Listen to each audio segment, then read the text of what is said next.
Board na may samuan barko. Hi, what's up guys? Another time for laag. So muni siya among barko nga sakyan and we are preparing to board. And then mauni siya among accommodation. We got economy tickets. And wow, this is Macabalan Port. So guys, kanang medyo ignorante may karon kay first time na makasakay og barko.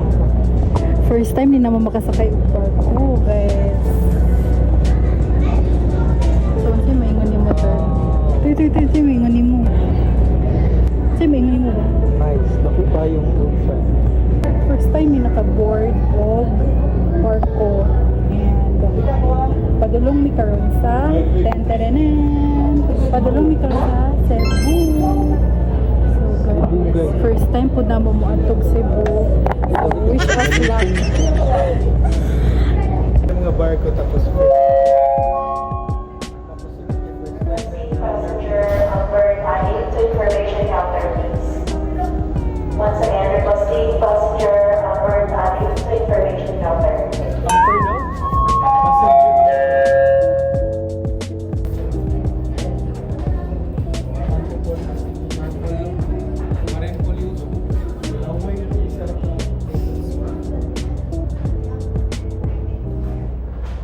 As first timers, excited kami. So, grabe mong tuyok-tuyok sa barko, especially si Lucas. Nag-observe siya din na sa mga seaman. Seaman? Basta ka ng mga crew sa ship.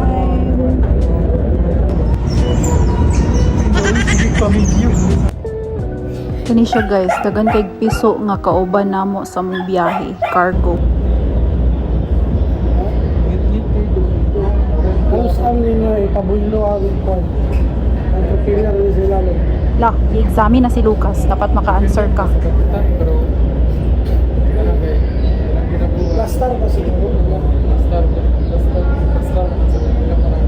Dili mo sa diretso nga pasabot kaya na street. Dagan mo i-consider kaya malagan. Balik ra din suwat.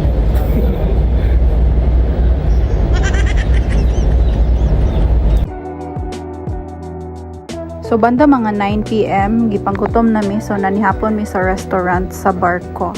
So mo na siya mong pagkakon, nagbalon si daddy og humba man siguro na siya, basta baboy. And of course, iyang pangmalakas nga saging. And then, of course, noodles. After pila ka oras nangatulog na mi. Hi guys, so time check. Hapit na mag-alas 3. Hi guys, kita na yung lights. Mali siya ang buhol.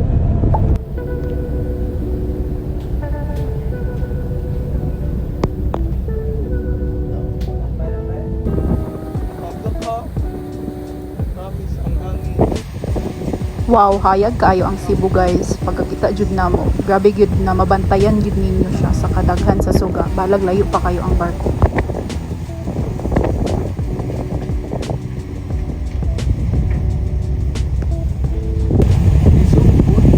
So mauman yata ni siya ang pier sa Cebu guys. Kanang grabe kahayag mga suga.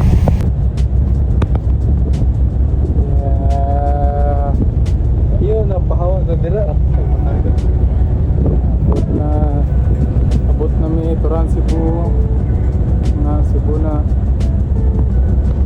Yes. So guys, time check, mag-alas 4 na and nakaligo na ko. So, first time makaligo sa ilahang banyo or sa ilang shower room. Pero pwede ka joker ang ilang shower kay murag hose. Ubuswak ang tubig. Pagkaanan yun. Anyway ko. So guys, plano mi sa Cebu. Yay! Cebu. Naka-get up na ko. So guys, muna siya ang New Star Hotel or Philly Hotel. My God! Nakita na ginako siya sa personal. Grabe kay siya kanindot.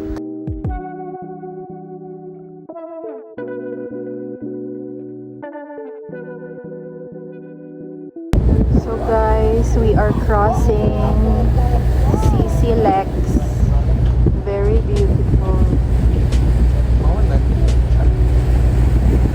Tulabay namin sa ubos sa CC Lex. So by this time, around 5:30 AM exact, naabot na among barko sa Cebu Port. And kani siya, ready na siya for docking. Guys, nakaabot na mi sa Cebu. Bago lang mi nag-touchdown Cebu. Naog na mi barko. So, let's see yun si activity nato for today.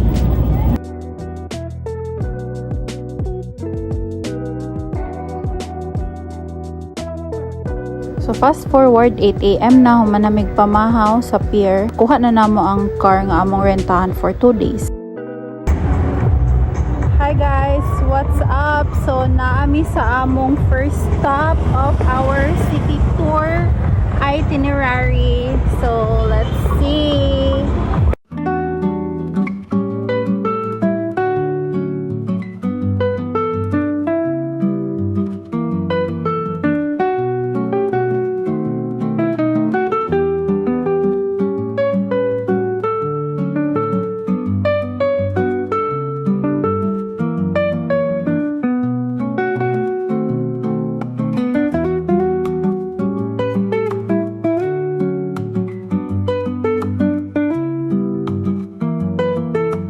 Sulod mo sa fort, mao ni ang mubungad sa imuha. Work series of pictures about sa founding sa Cebu.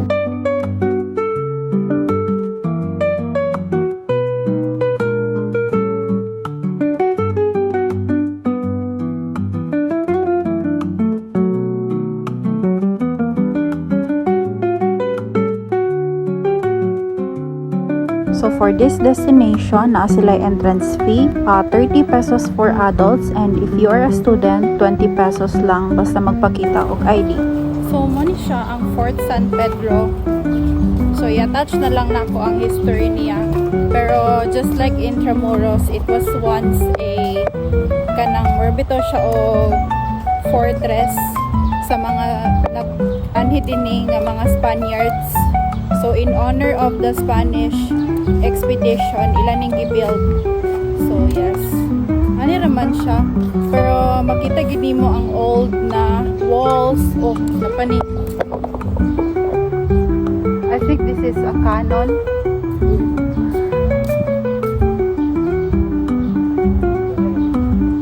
Simple naman siya, mura siya Paseo Santiago sa Iligan.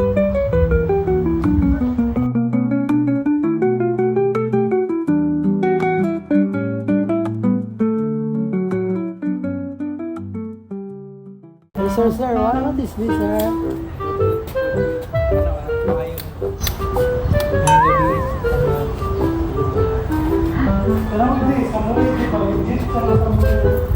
Kuan lagi na itor sabi ba kuan ba explain me sa sir para ano din siya sir.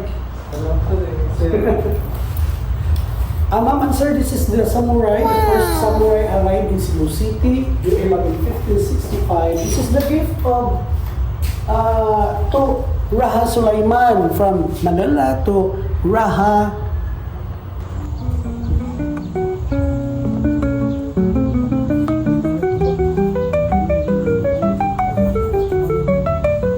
Mga tigulang na kayo. Nilig, naugon, manatilan eh.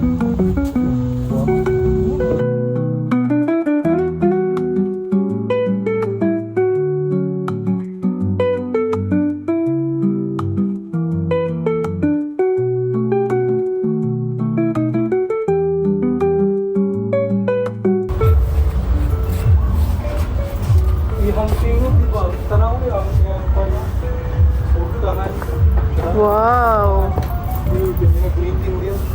Luther, nag-meeting. Late na ka.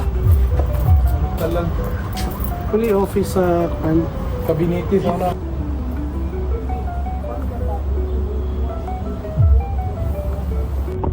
First stop is Fort San Pedro. Rate over 5. 3. Tripod. Ay, mga 2.5. 3. for our second stop, niadto mig National Museum of Cebu. So minute walk lang siya from Fort San Pedro. And wala kayo koy videos diri kay bawal mag-take og video sa sulod. So only pictures. And we just enjoyed it for about an hour. Very nice guys. Also no entrance fee. And third stop, naami dinhi sa isa sa mga historic places sa Cebu, ang Magellan's Cross. So wala kay mi diri nagdugay kay init kaayo kay hapit naman gud ni mag 12 PM. So kana enjoy lang namo dira balik init kayo. Syempre dili gina kompleto ang laag og wala tay mga souvenirs, so kana diha na malitag mga keychains and magnets. Og mga pasalubong, so kana kay tinuod gyud nga gikan og Cebu. So namili-mili pod mi dinha. Na diyang mga pangmalakasan nga ampaw, ota, masarial, etc. So nanginahanglan ko magpalit og adapter para maka-charge ko sa sakyanan. And then we also decided na pod to have lunch here in SM Seaside. So guys, excited kay mi nga makaanhi diri sulod sa SM kay dako kuno kay ni siya sa sulod unya mag mawala daw ka. Fast forward na anami sa mong fifth stop. So dugay kami nakahawa sa SM Seaside, no, mga 4 kapin na. And here na nami sa continuation sa mong mountain trip or mountain city tour diri sa Cebu.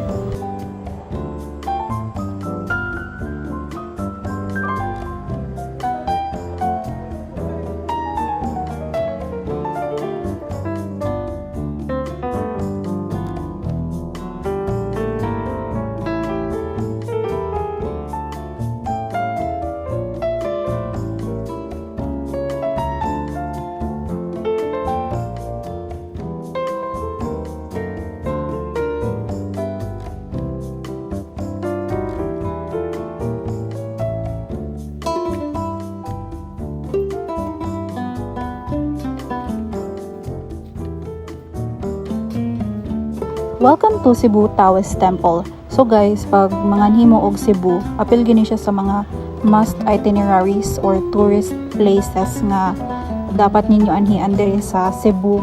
Because historically dinhi sa Cebu, dako og kanang influence ang Chinese community. From what I know, this temple was built by the Chinese Filipino community back then. Part ni siya sa kanang murag private subdivision ang area. And also hillside siya, so it definitely offers an overlooking view of the city. So for a sixth and final stop of our city tour this day, we further went to the mountains. So sa Busay area. So medyo gary na gyud siya guys, pero laban lang, walang makakapigil sa mga laagan. Let's go!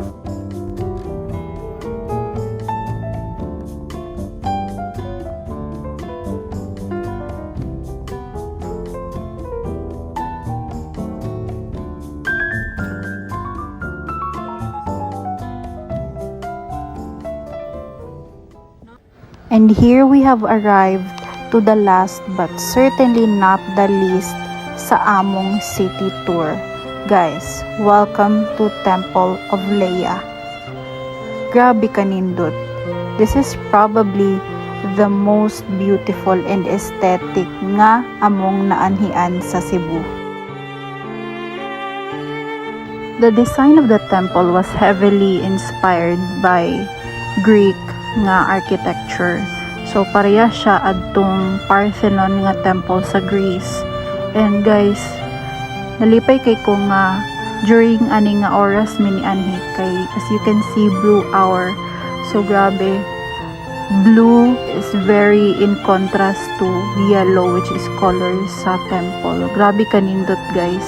And I suggest na muanhi mo dinhi pag kana nang dayon 5 PM to 6 PM kay mas ma-appreciate gyud ninyo ang iyahang beauty, especially with its lights. So akong i-flash sa screen ang prices sa ilang entrance fee. Vary siya if weekdays or weekends, and also naapoy bayaran na parking fee sa vehicles. So inyong makita dinhi ang mga chambers sa sulod sa temple. So all in all na ay 24 ka chambers. And each chamber na ay mga special nga memorabilia or collection ni Madam Leia nga gi-preserve in memory and in honor of her.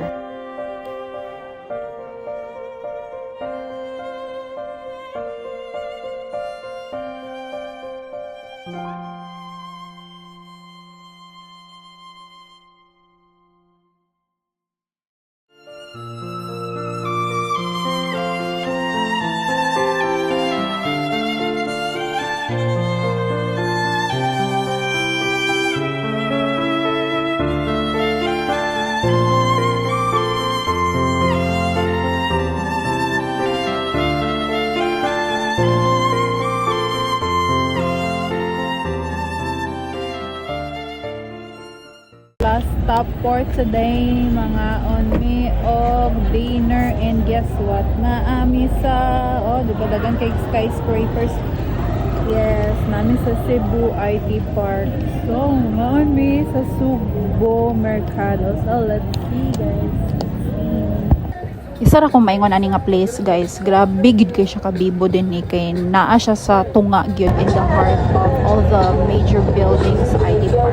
Welcome to Subo Mercado. So guys, na culture shock ko medyo kay dagan king tao. Oh my god, lahi-lahi lang ang mga nationalities no nga among mga kita.